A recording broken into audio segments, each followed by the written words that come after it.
Hello and welcome back to this another tutorial in this course. So in this tutorial we are going to be talking about stationary blocking. Well, stationary blocking, what is stationary blocking? Essentially the question should be, what is blocking? Well, let's say it's blocking is this type of cinematography in camera work whereby the camera, it's all about positioning the camera, knowing where to position the camera and why position the camera. So in this tutorial I'm going to be using this scene here that I've set up, and then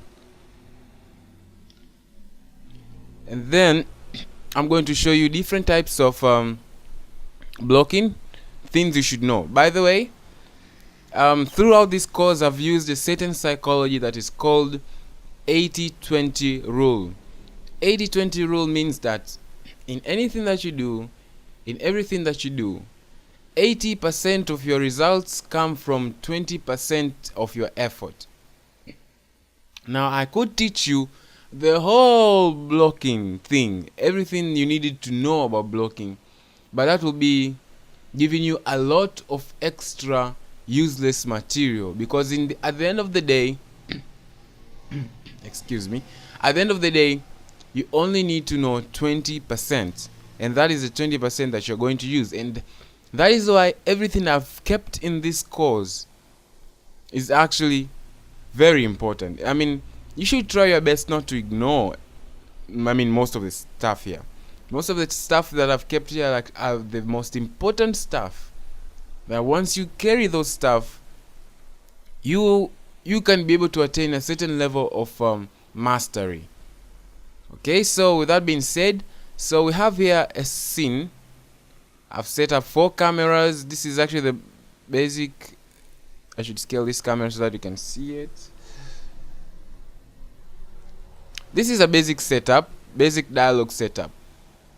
So what I'll be doing, I'll be explaining different aspects or psychological aspects of blocking, things you should know.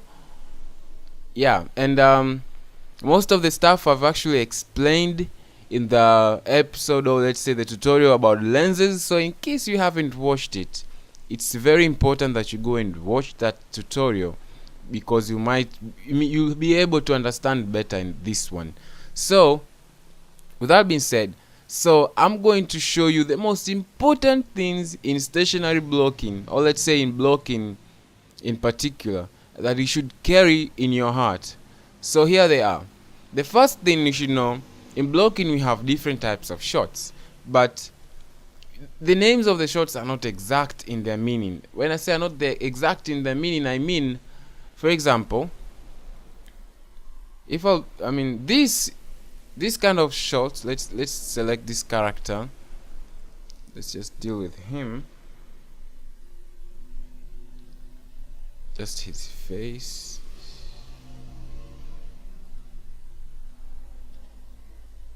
Okay, for example, if you ask somebody what type of shot is this, they'll tell you, hey, that is a close-up. And then, what is this? That is also a close-up. And what is this? Maybe that is an extreme close-up. But the whole point is that the definitions of these shots, they vary. They vary a lot from person to person, depending on who you're working on, depending on who taught them. So the main thing that you should know is that I'm just going to name them in such a way that it's like one of those you call universal way of naming, but it's not exact. So in case you're going to collaborate with somebody, just know there might be some confusion on the naming of the shot. So if your shot is like this, you call this a wide shot, okay? And then when you're somewhere like here, you call it a medium shot, and somewhere here you can call it a close-up. But for example, let's say this is a close-up. What is this? It's also a close-up, okay? So the main point here is that the naming will be different depending on who you're working on. So all you need to understand is that understanding you should have between you and the people you're collaborating with. you should say maybe something like a close-up whereby the camera goes maybe from the chest to the eye line, okay, or the eyebrows, or maybe a close-up whereby the camera is like, I don't know, covering just the eyes, so it's okay, just in case you go out there and somebody tells you, hey, do me, I don't know, a quadratic close-up, you'll be like, what is that? So the names of these shots are very different in depending on whoever you meet. Somebody might tell you this is a close-up, okay, but I'll tell you, hey, this is a medium shot. Somebody might tell this is a wide shot. Somebody that might tell this is a master shot. So the names are different, and the whole point here is that it's not important what they are called. It's important to know when to use them. Okay, so with that being said, let's go to the next thing that you should know. Do not crop the characters at their joints. Okay, what do I mean by this? So you want to frame a shot. So what is perhaps the best way to frame the character? Let me go to this camera here. Okay. So one thing that you should know, when you crop, what I'm talking about crop is this thing, this box inside here. So this is like a crop. So if I was to perhaps take excuse me, if I was perhaps to take this camera and position, let's say, somewhere here at the waistline, let's say there. So essentially on this character here, I have cropped him on the waistline. Well, the whole thing about the psychology of cropping the characters at the joints is that it creates this kind of sense like as if you're amputating the character. So the best place to perhaps frame this shot is either to be above or a little bit below the joints. And the main joints here are the neck joint, the waist joint, the knees, and the ankles. So the best way to position this character, or to frame this shot, will be somewhere around here or somewhere around here. Because now, let me do something.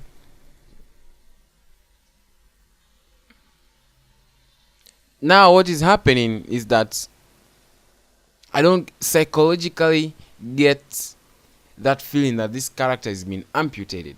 And you see me in this course, I'm using the word psychology a lot.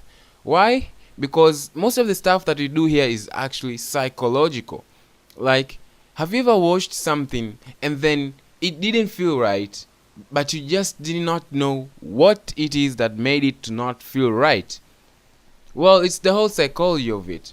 If you perhaps make a bad shot, it's psychologically going to make the person watching it feel a little bit of uneasiness, but the person watching it will not know what it is, but the whole point is that they will feel that uneasiness. So when I say excuse me, so when I say psychology, I use that word psychology a lot. It means that this is something that you put there. It doesn't make logical sense, but makes psychological sense. Like, it doesn't make somebody might be like, hey, why shouldn't I crop them at their joints? Well, because psychologically you are telling somebody this person is crippled.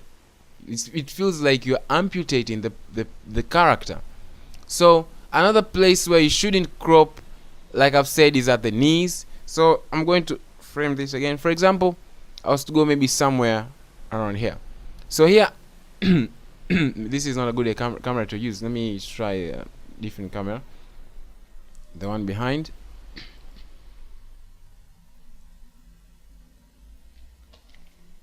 So for example, in this shot, I should pump up this focal length to prove my point. So for example, in this shot,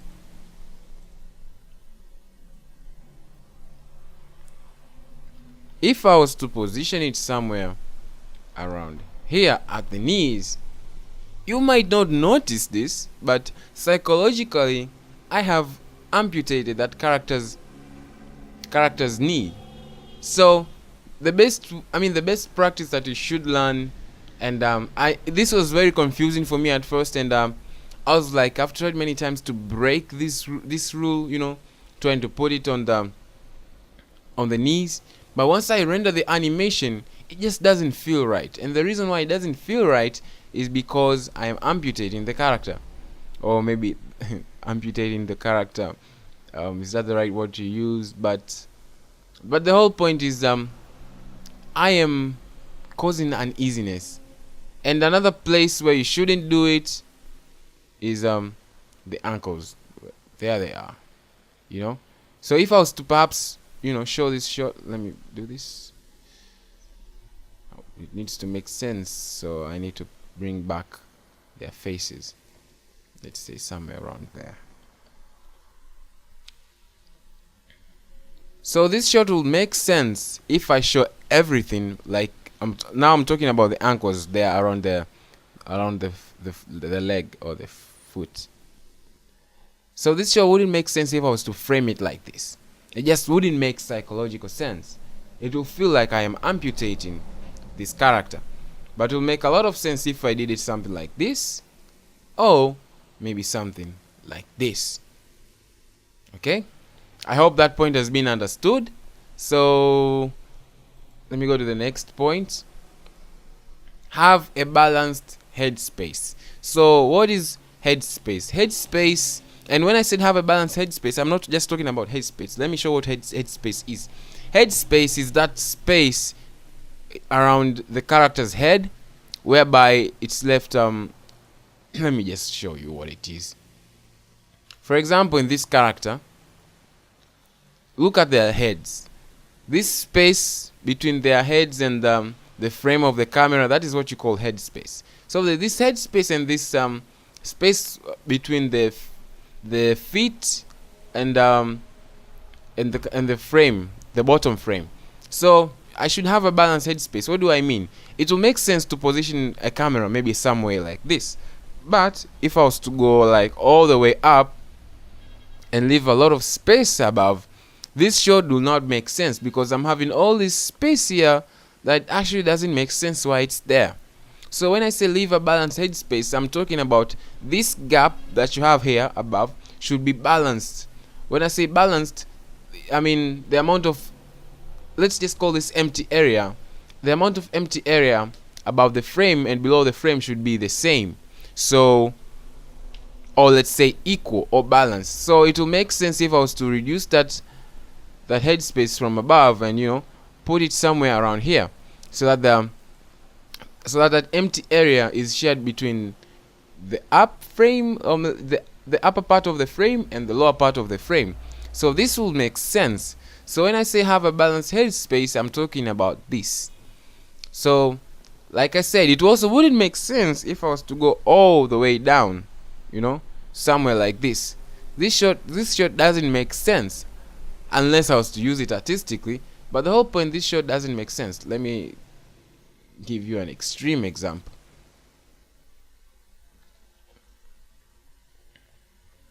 This shot just doesn't make sense because almost half of the frame is filled with nothing. So when I say have a balanced headspace, I'm talking about this area right here at the bottom, which is now at the bottom, that has nothing of significance. So this area needs to be filled with something. So if it's empty all the way down here, I need to change my settings so that I can get rid of it, in short. So what I'll do, either take the camera up, have it balanced somewhere like this, okay, around somewhere, there, such that the distance between the point where you get the legs to the point where there's the frame on the leg part is the same, is almost the same as the one from the head to the to the upper part of the frame. So that is headspace. You should have balanced headspace. And by the way, I need to emphasize, the things that I'm talking here are deadly important.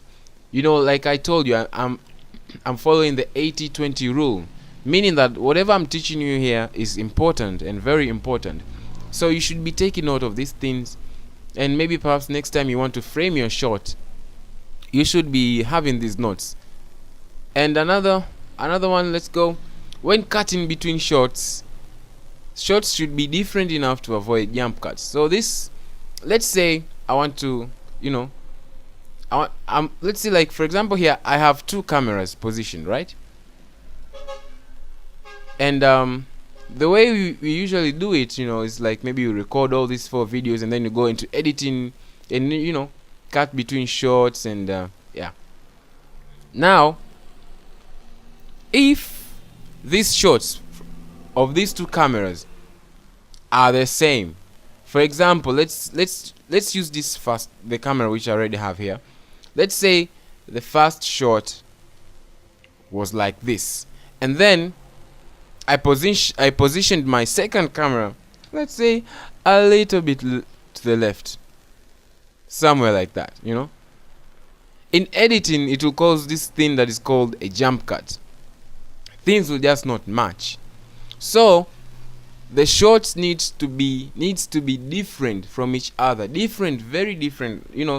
How different am I talking about? Let's say, like, for example, in this camera, and then I'll select this other camera. Let's see how different they look now. So you see that kind of difference. So when I'm cutting between that camera and the other camera, there's the cut feels natural. So the shots needs to be different. So yeah, so that's the whole point. The shots needs to be different from one another, such that when I make a cut, and this is very important later on, as we're going to be seeing later on during the editing, because sometimes you might need to omit something, or maybe maybe you created an action in which you do not want to see in the final editing. It will be very easy to omit that by going to the second camera, and the second camera being different. It creates this kind of, I'm going to use that word again, psychological natural feeling of the cut. So that's the whole. So if I was to perhaps create a jump cut, what do I mean when I say a jump cut? So let me just do one thing here. Let me duplicate this camera. Okay, so let's say I am now on this camera, okay, and then I was going to make a cut to this camera. It's not natural, because the shots are pretty much the same. So if I wanted to mask a mistake, maybe I made in one camera, maybe a character made a certain mistake, as it happens a lot in Blender.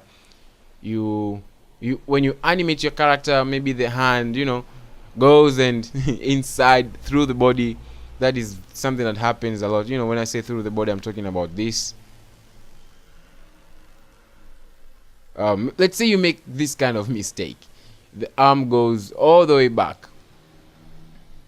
It will not be easy for you to get rid of this action if all the cameras are the same. So there needs to be difference in the camera. So maybe perhaps was to make that kind of mistake like that, I'll be able to save that shot by going to another camera. Let's say this camera right here.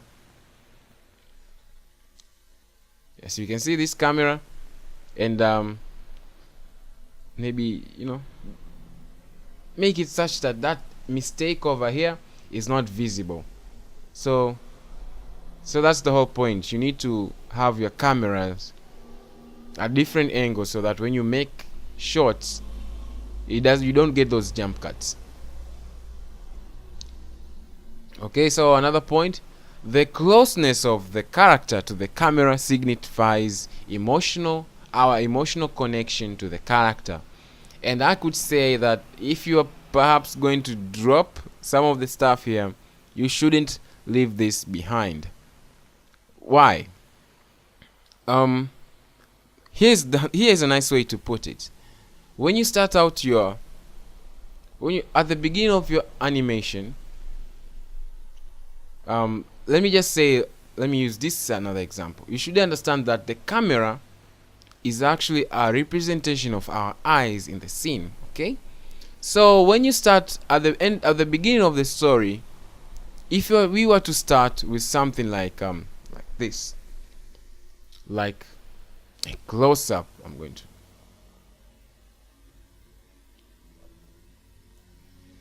a close-up like this. So if we were to start with a close-up like this, yeah. So this close-up is essentially what is psychologically telling us is that we are connected to this character. By the way, if you've watched the previous tutorial on lenses, I think you can see why I kept here a 109 millimeter. This is, by the way, lens focal length. It's the same as the one here. The only difference is that this is one for the viewport, and this is one for the camera. So remember when I said it, that it makes more sense to use higher focal lengths for close-ups, right? So here I am using that very same knowledge. So essentially what this shot is telling us is that we are emotionally, it's putting us close to this character. At the beginning of the story, we don't know much about this character, so it wouldn't make sense to put us close to this character because we don't yet love him. Okay, so the rule that you should follow is that at the beginning of the story, keep your camera not that close, but start from far, somewhere like here. And then as you progress towards the story, you start going closer and closer and closer and closer until it reaches a point where you think, my audience has already been emotionally involved with this character, so they'll feel psychologically, I'm using that word again, psychologically at ease being this close to the character. So you can do this kind of close-up, or this character, I don't know, talks something, becomes something very intimate and emotional between us, the audience, and the character, and it will make psychological sense because now we know this character. Now we feel okay to be this close with the character. Let me just give you an example. What if a stranger comes to you and comes to this kind of zero distance? I should just call it zero distance. Come this close to your face. How will you feel? I'll be like, what the heck? Why are you doing this? So that is essentially what is going to happen when you use close-ups at the beginning of the story. They just don't make psychological sense. But if you have your best friend, somebody you've known for some time, he comes this close, you'll be like, it's okay, huh? The same case maybe perhaps if you're a girl. By the way, I highly doubt, okay, I shouldn't be racist, sexist. But okay, there's this research that shows that there are not that many women in this field. So I was going to use a feminine example, and I was like, okay, it's not going to be that relevant. But if perhaps you are a girl and a guy wants to approach you, would you feel comfortable when that guy is totally a stranger? It's the first time you have met, and then that guy comes this close to you. You'll feel all kinds of awkward.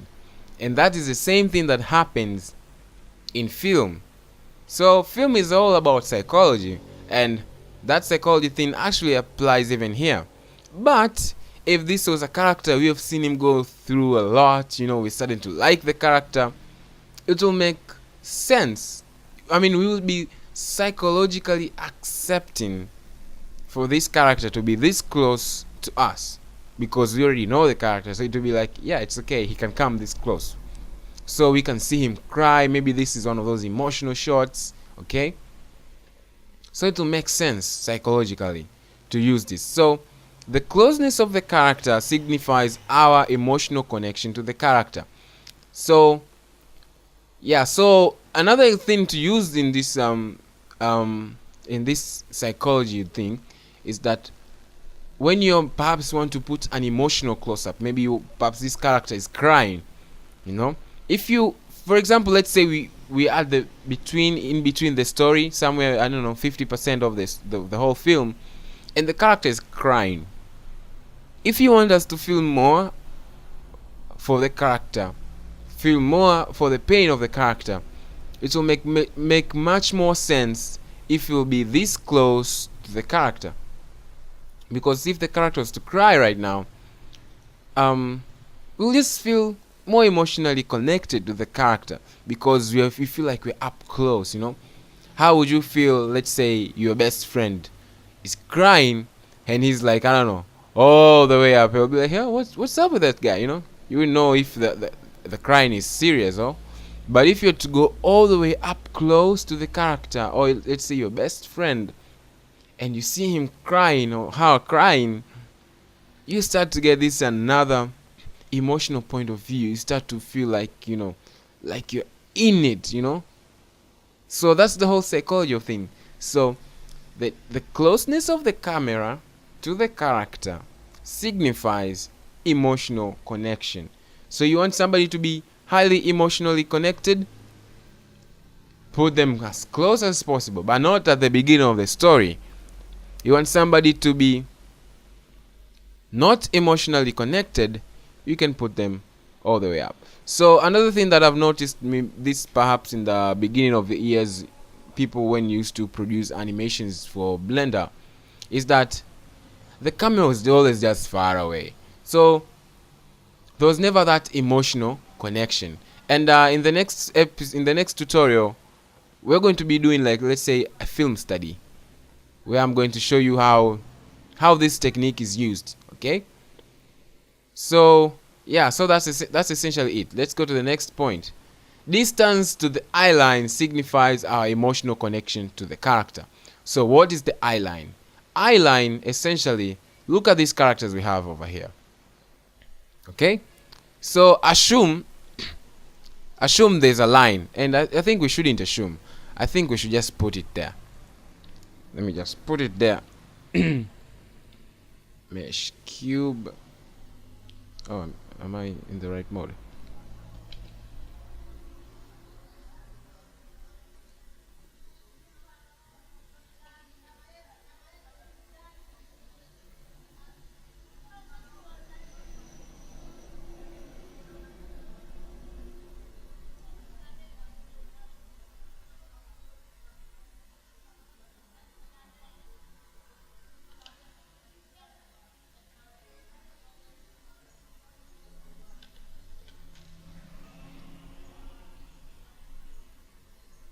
Okay, so yeah, assume that's the eye line.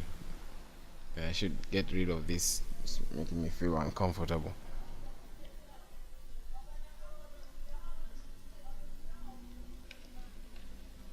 Oops.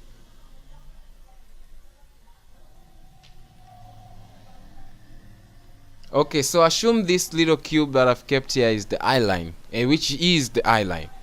So when I say closeness to the eye line signifies our emotional connection to the character. Okay, take this example. In this shot, how emotionally connected, let's use this one. How emotionally connected are you feeling to the character? Not as much, but when you start approaching the eye line, this is what I'm talking about. Yes, so this is approaching the eye line. So when you approach the eye line, essentially you start becoming more and more emotionally connected. So this is when you are close to the eye line. This is when you're far from the eye line. Okay, do you see what I'm doing there? So the closer you are to this eye line, the more emotionally connected you'll be to this conversation. So if you are perhaps you wanted to frame an emotional conversation, the best way to frame it is, to be close. Even if you're using wide shots, to be somewhere this close, to this eye line. And even when you want to be like extremely emotionally connected, is like when you are right in front of the character, like so. So here we are dead center to the eye line. So when we frame our camera here, it feels like this guy is talking to us. Okay, so when we go a little bit to the side, there's still that emotional connection, but even though it's just not talking to us. But I want you to get the psychology. I'm using that word again, psychology. I want you to get the psychology of what is happening here. When I say close to the eye line, what this is psychologically telling us, you can say like the percentage in which this conversation is about us. So here we can say it's 100% because the guy is looking at us. Let's say here is 90, 90, let's say here is 80, let's say here is 40, and somewhere around here is 0. So the closeness you are to this eye line, the more emotionally connected you'll be to this conversation. So if you want to frame emotional conversations, you should be close. Okay, so that's it for this part. In the next tutorial, we are going to do a study. When I say a study, we are going to break down by using examples, like in the way I showed you in the previous tutorials. So we are going to take a film, and then we are going to see how these examples have been used. So see you in the next tutorial, and thank you for watching.